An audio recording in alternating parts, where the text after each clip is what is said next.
Dans cette vidéo, on va apprendre à se repérer en 3D.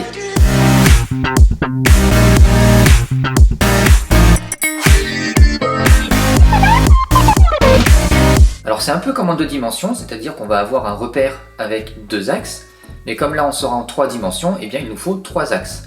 Le premier axe, c'est l'axe des abscisses. Le second, c'est l'axe des ordonnées. Jusque-là, rien de nouveau.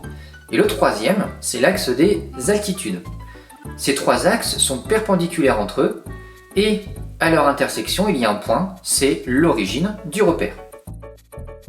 Alors pour s'aider à placer et à déterminer des coordonnées de points, nous on va représenter un pavé droit en perspective cavalière, comme dans cet exemple. Ici, on va chercher à déterminer les coordonnées de chacun de ces points. On va commencer par le point le plus facile, entre guillemets, c'est le point B. Ce point B, il est situé à l'intersection des 3 axes. C'est donc l'origine, ses coordonnées sont donc 0, 0, 0. Ensuite, on va aller sur le point C. Le point C, lui, il est situé sur l'axe des ordonnées.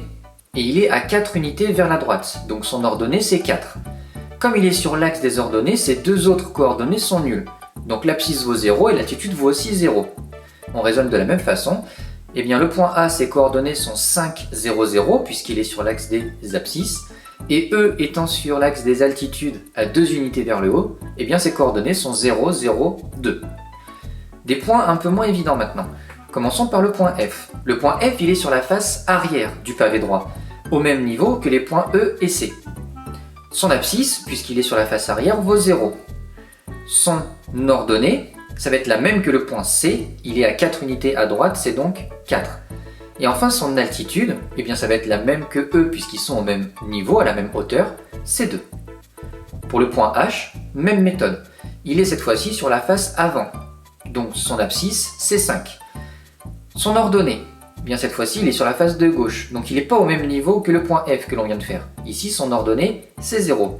Et son altitude, eh bien lui aussi il est sur la face du haut comme le point F, donc son altitude vaut 2. Et on raisonne de la même façon pour les 2 derniers points qui nous restent, à savoir le point D et G.